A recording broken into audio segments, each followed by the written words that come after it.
Hello students, welcome to my EasyGrade YouTube channel. Today we are starting a new English lesson from your textbook. It is called The Heavenly Parasol, which is prose 1. Uh, First we will begin with the title of the lesson.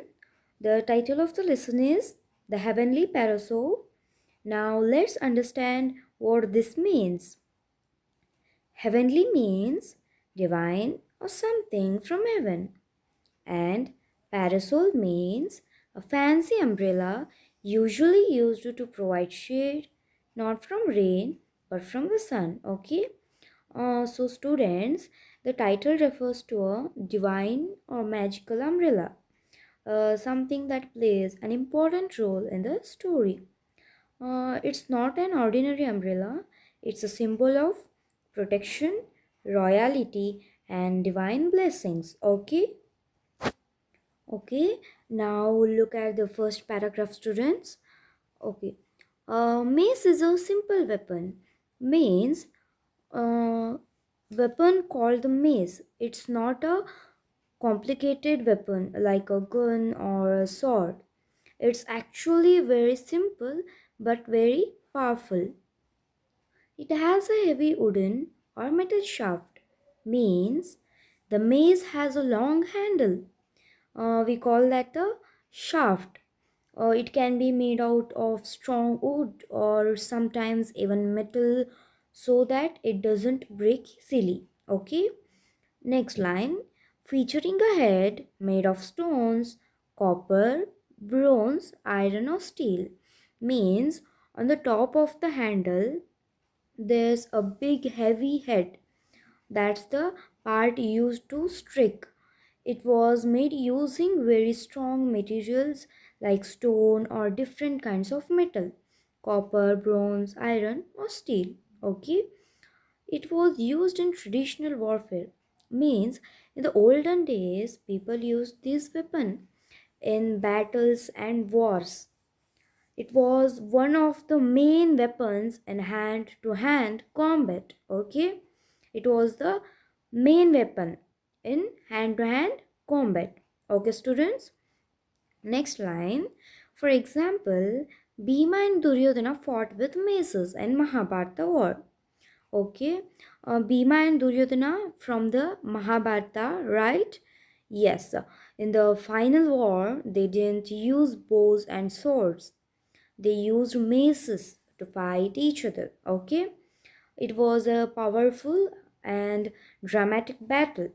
Okay, and next line, nowadays maces are used as symbols of authority. Means we don't use maces to fight wars.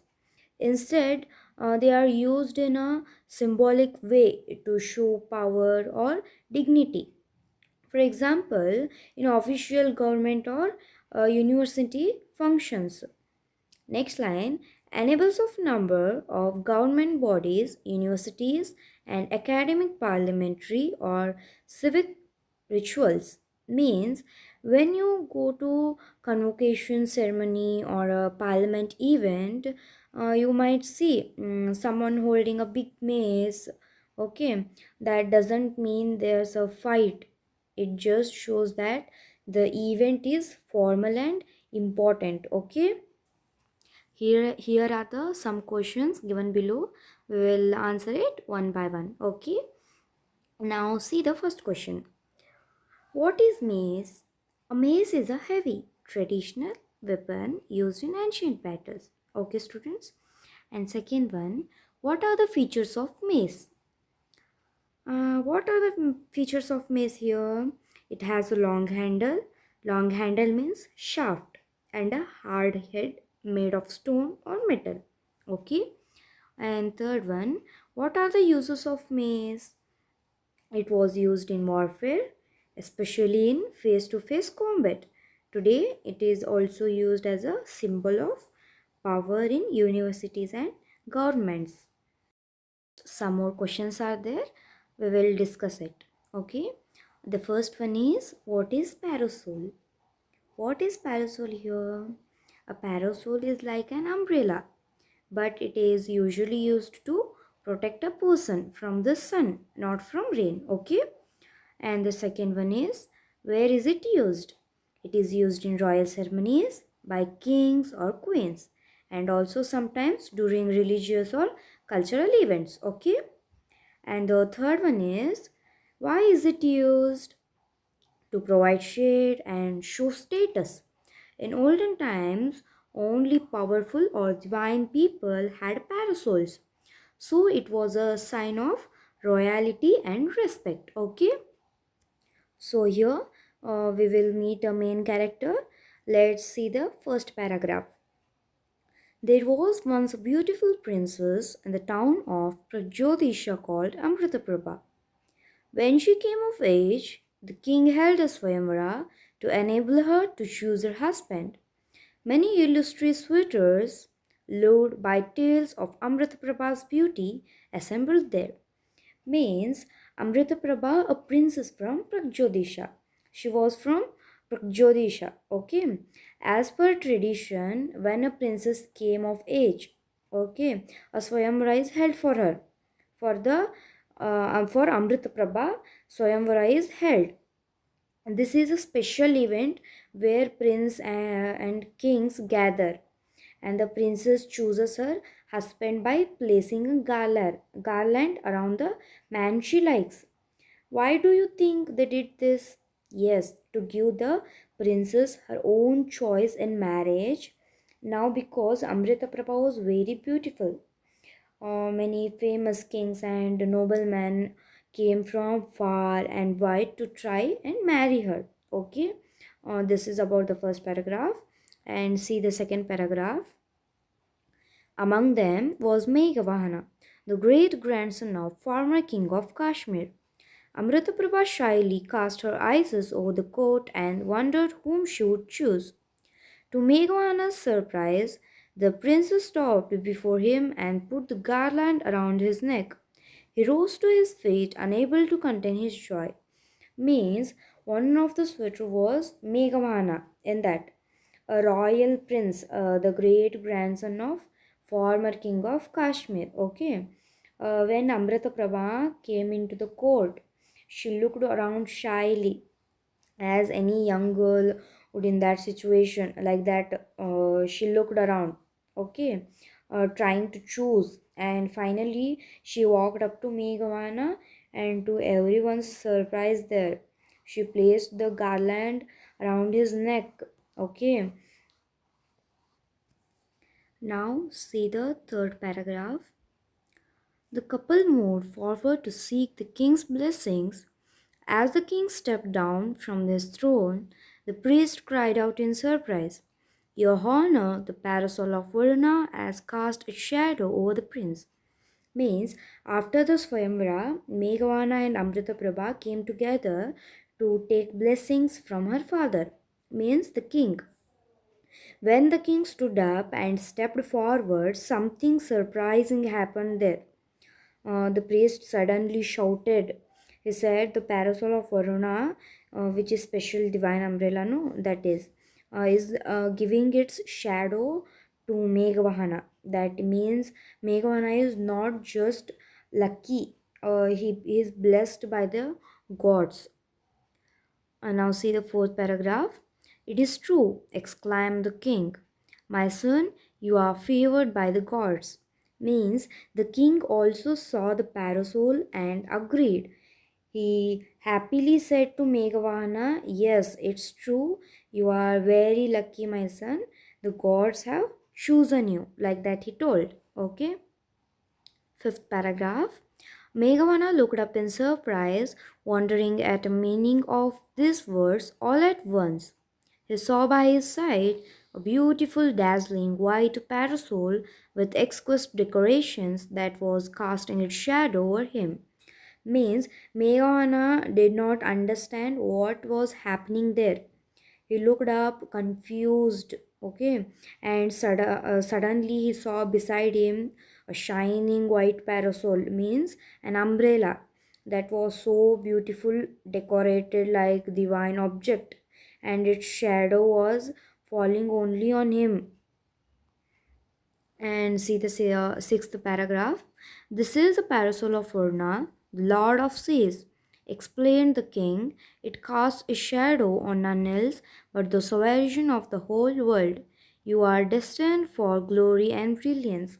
Means the king explained here, this is no ordinary umbrella. This belongs to Varuna, means the sea god. Varuna means the sea god. This parasol will only cover the head of true world ruler, a real king of kings.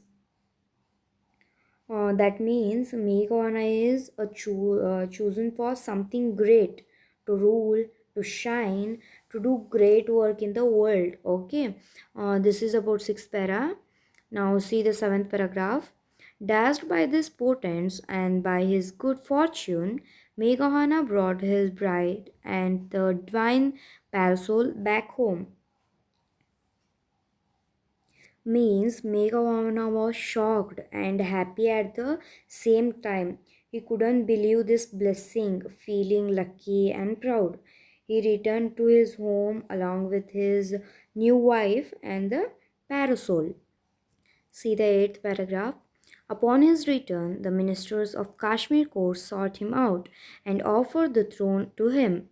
We are dissatisfied with our present ruler, they said.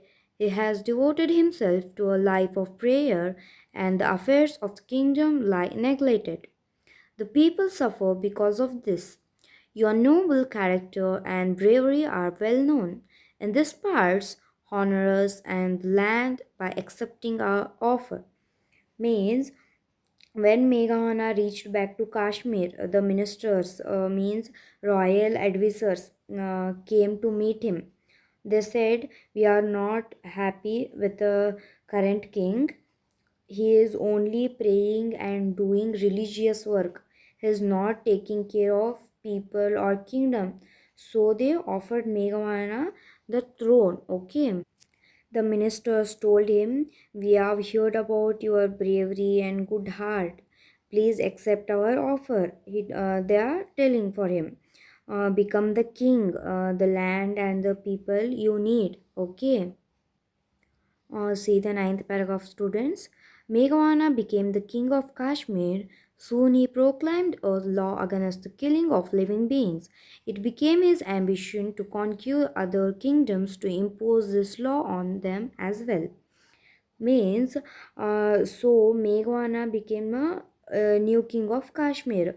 His first rule was no one should kill any living beings. What is his first law, children's here? No one should kill any living beings.